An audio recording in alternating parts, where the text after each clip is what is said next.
Hello awesome people, what is going on? It's BradPhusion here and welcome back to more Space Engineers, where today I'll be showing you guys two ships that I was building over the past few days that pay a little bit of respect to some of my older creations, at least in terms of their style, whilst being built around some of the newer mechanics that Space Engineers has, such as the warp drives, oxygen, and so on. And it was a little bit more of a challenge for me as I decided to do this in vanilla blocks only. And if you don't know what that means, I pretty much just built these ships without using any mods at all. And if you know me, I love to use mods, and I'm pretty much, for the most part, a lot of my builds are strictly modded. At least I haven't really built any ships that don't use mods. But enough of that. That was quite an interesting thing to resort to using the default thrusters, which I absolutely hate. Now, that being said, speaking of going back to a few of my older ships, as you guys know, I had a ship very early on in my Space Engineers Survival series, my first series, called the Excalibur. Now, a lot of people really liked the Excalibur, and I liked it as well. Personally, it was one of my favorite ships. It was very simple designed, but I very much liked the long, narrow, sword-like shape that it had. And after talking to a few of you guys the other day, I thought it would be a nice thing, a nice little throwback to build a ship similar design to that, or the sword-like shape, but retaining some of the newer properties. It's a little bit bigger than obviously the Excalibur was, but let me present to you guys the Novus Aurora and the Aurora Gladius. First things first, let's talk about the elephant in the room, which is the Novus Aurora. Now, this is a explorer-type vessel, and again, it's similar design to one of my first ships, the Excalibur, which I kind of liked. If you can look at it from above, it looks very much like the sword-shaped design that my Excalibur had. Admittedly, it's probably facing the wrong way, but I kind of liked how it looked with the narrows end at the backside, which I thought was interesting, because normally when I design ships, I have the larger end on the backside, but this is a little bit more, a little bit different, I guess. And I kind of like how the thruster design is implemented by going into each of the waves that you can see here, as well as the big thrusters on the backside, which I kind of like. This is quite a fast ship for its size. I'll show you guys that in just a moment. It's not the fastest, obviously. It's not exactly a Ferrari. It's more of a, I guess more of a Beetle in space. A Beetle. And by the way, it is outfitted with 3 jump drives, which means it can jump around quite a fair distance. And obviously having 3 of them means you can jump around at quicker intervals instead of having to wait quite a while for one of them to charge. But anyway, let's go to the inside here, and I will show you the ship. Now, I will say I didn't exactly vent the oxygen, so we're going to get that. Now, these here, again, because this was all done with vanilla, and I wanted to design in a way that if you were to park up against either another ship or something, you don't exactly have to worry about getting too close to them and worrying about obviously breaking the ships, because I noticed that in Space Engineers, if you park too close to something, even if it doesn't look like there's any contact, the ships are probably still grinding against each other, which causes damage. So I thought this would be kind of more of a, I guess an emergency type thing, so you don't have to worry about getting too close, and you can just press this button to extend them out, which is kind of cool. It's quite easy to walk along them. There's nothing really to worry about here other than that little bit there, which can be a little difficult, which you just need to simply jump up on to get over. Anyway, back inside the room here, let's close the door, bring them back in. Now, in this room, we're greeted with 2 options. This is pretty much a big airlock with a staircase, but in this room here, we have a kind of like a temporary storage room to store any items that any engineer has grabbed when being outside the ship. So if they just need to quickly store something in here and organize it later, they can do so. Or I guess where you'd store your EVA suits if you really wanted to go into like a role-playing type element. But anyway, let's close the door here, and what we'll do is we'll go up into the main hallway, which is pretty much the way you get to anything inside the ship, and there's quite a few doors, so it'll take me a little bit of time to explain all of it. Now, again, this whole ship has oxygen, this whole ship has conveyor system going throughout the whole thing, which pretty much makes it a little easier. Now, the one thing I had to say, the one downside, I guess, to the ship is its cockpit, or it's a bridge, I guess. I pretty much left it kind of standard, nothing too special in here. I could have gone a little bit overboard, but again, I didn't have any mods for such as like consoles and stuff, even though I guess I could have put down, I mean, there isn't really too much you can do in terms of customization when it comes to kind of vanilla only stuff. I wish they had more decorations, but then again, that's what the workshop's for. So yeah, I mean, I didn't exactly go overboard. I could have made it a little bit more prettier. But I thought that with what we had, this looks fine enough, and you do have a fair amount of, like a decent view from here. And I will say this world does run rather well. It's anywhere between 50 to 60 on DirectX 11 with my current settings, which I believe are on high for the most part, and the lighting looks rather nice as well. I do like DirectX lighting, just it feels really nice to me. But anyway, so that leads us back to the... Basically, it's symmetrical. So that is the item room, that's the airlock. This here is our kind of our sleeping quarters, I guess, for the long journey. People sleep inside these cryotubes or cryo chambers. I think they're called cryo chambers. Let's have a look. Yeah, cryo chamber. I was right. So people sleep in this. It's in the middle of the ship, pretty much meaning that if you need to get to the cockpit, you can get to the cockpit. If you need to get to the smaller ship inside the ship, you can do so, even though I kind of just spoiled something. It's nothing too special. I just had a little bit of a storage area for a smaller ship, I guess. Now, that leads to the same room, and then you have this door back here, which, for whatever reason, whenever I open up that door, it flings me upwards. Now, you might think it's because of the oxygen leak, but surprisingly, this here doesn't allow oxygen to flow through it. They may have fixed this, but I don't think so, which is rather surprising. So this actually does block oxygen. So anyway, moving on through this room here, I'm going to get used to closing all the doors. I could have used an automatic scripting, a script to do that, but I'm a little... You know, I'm a little old school like that. So this room here is your refinery type deal. I've left enough room if you want to upgrade the modules, which is perfectly fine. You have the oxygen generation, and yeah, it's just so you can get a little bit of I guess ice if you really wanted to mine. And then this room here is probably my favorite part of the ship, just because of how cool it looks. And this is the warp core room, I guess. It's pretty much a big room just for these to vent, I guess, if it gets too hot from jumping all over the place. And it just looks like a gigantic vault door, which I thought was really, really nice. And the lighting and everything just made it, I don't know, made it really, really cool for me. So anyway, enough of this room here. Let's go downstairs inside the ship, and we will have a look at kind of the launch tube, I guess. There's no gravity generators to propel the ships or anything like that. I didn't really feel like adding that to the ship. It's a little too messy if you do so. So down here you have those doors to protect the ship and to keep the oxygen in here. Now I will say this ship I did in like a few minutes. I simply designed something rather basic that can dock into the ship that basically allowed me to see the size limitations that we could have for a ship, and as you can see, there's probably about one block spare on either side, but even so, that still damages the light sometimes, which I think is a little bit odd. But anyway, we can open up this here, which will vent out all the oxygen. As you can see, you can also control it obviously through the ship as well, which you can access without using a jetpack if you needed to know. Now this thing does have two weapons, two Gatling guns on the bottom here, and I've also allowed, if I come up here and just delete a few things, you guys can see that there is a conveyor system up here, just so you can attach whatever you want to. So if you want to have a missile system attached here, you can. I just thought I would leave that there just for the sake of having it. As a, you know, a precaution, or I guess if you really wanted the options, I guess. So anyway, let us fly out of here in the ship, and what we'll do then is we'll go have a look at the insides of the ship. The Aurora Gladius, sorry, not the Aurora Gladius, the Novus Aurora. I was about to show you guys the Gladius in just a moment. So we'll disconnect, turn off the connector, and we pretty much just fly out. It's very, very simple, and it looks really cool to fly out this thing as well.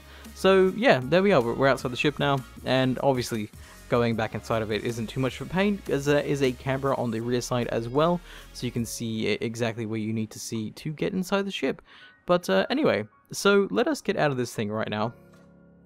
And let us use the camera, I guess, to show you guys the inside of the Novus Aurora a little bit better. Now, I will say, because of the DirectX lighting, it might get a little dark from time to time, as your camera doesn't exactly have a light.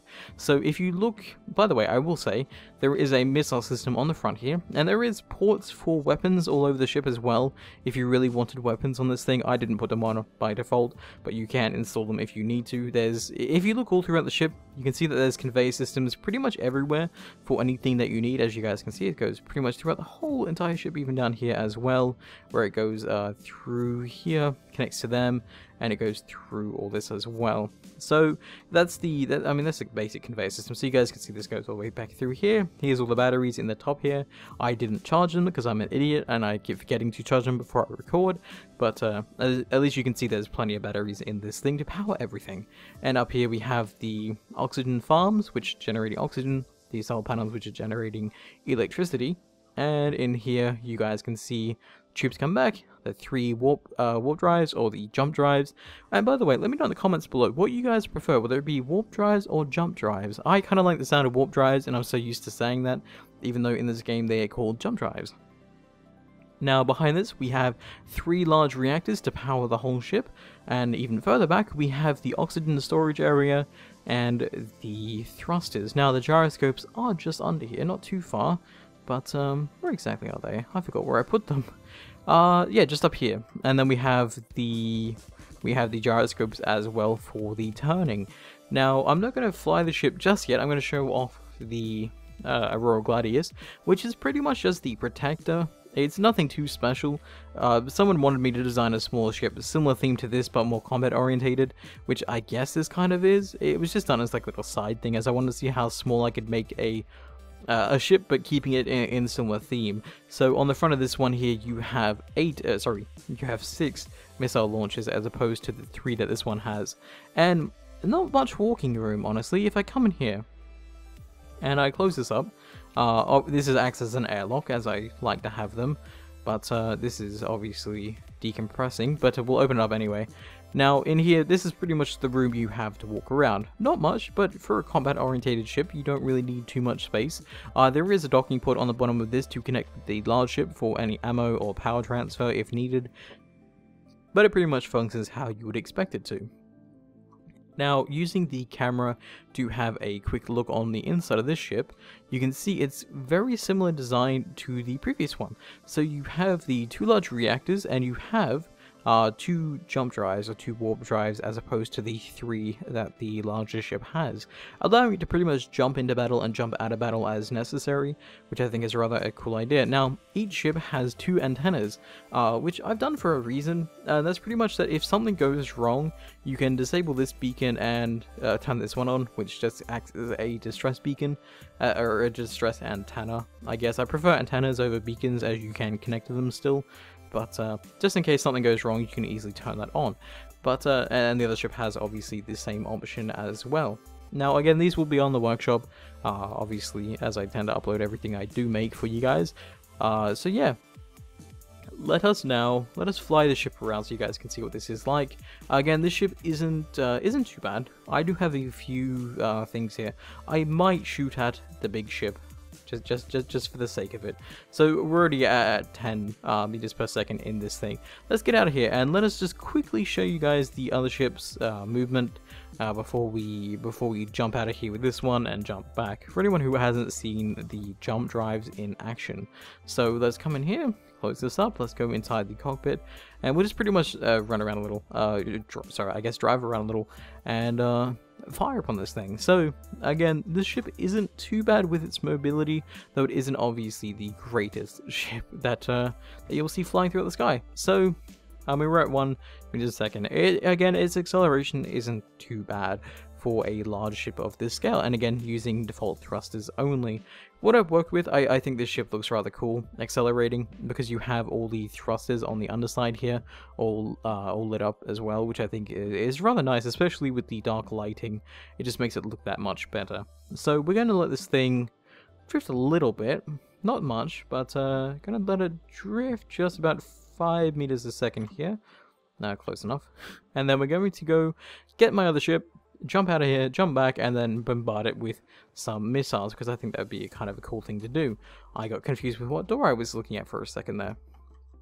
Anyway, open this up, let's jump out, and let's go into this one, and again, we'll jump away, jump back, and just use a barrage of missiles, just to end the video, just in an explosive exit, because I like blowing stuff up, which is probably my favorite part about this game, is building stuff that looks awesome and then just completely wrecking it, even though I'm not saying this stuff here looks awesome, I'm just saying it's kind of cool, I guess.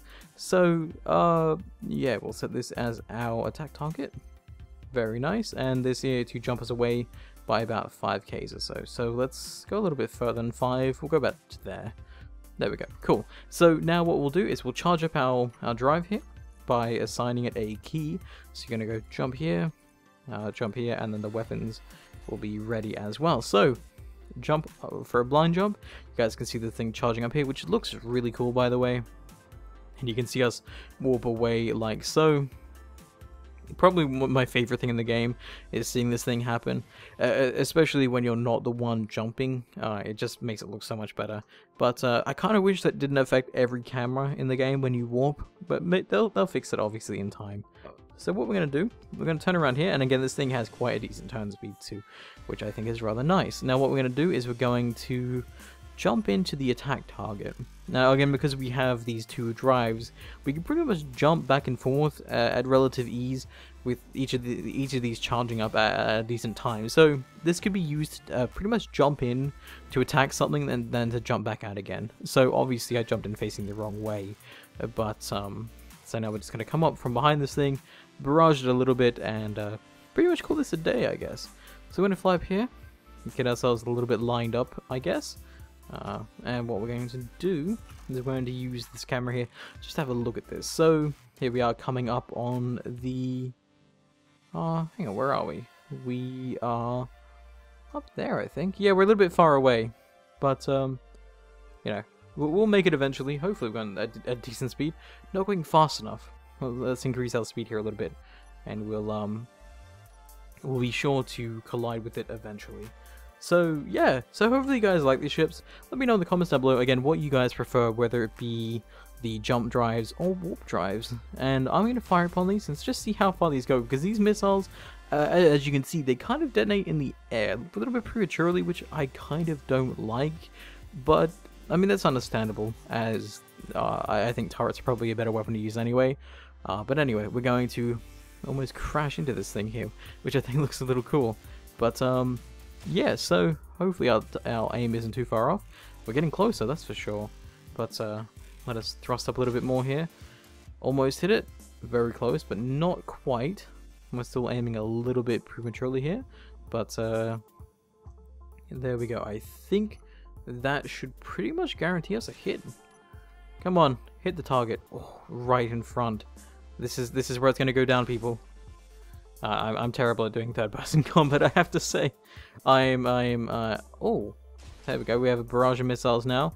Just skimming the top. Look at that. That's actually quite surprising that I'm missing completely. There we go. We're now hitting the target. A little bit off axis here. Wow, we need to slow down. So we're gonna die. Whatever. It's the end of the episode. Things are gonna get a little crazy. There we go. Blow it up from the inside. Maybe not. As you can see, the barrage of missiles are quite a nice weapon. Maybe not the most effective, but definitely kind of cool anyways. Let's thrust into this thing. I also, believe it or not, we can't actually control the ship anymore, because we destroyed our cockpit. I did have, at least as an idea anyway, if you can see, oh well you can't because it's destroyed now, this did have a merge block attached to the bottom of it, and it had a merge block back here.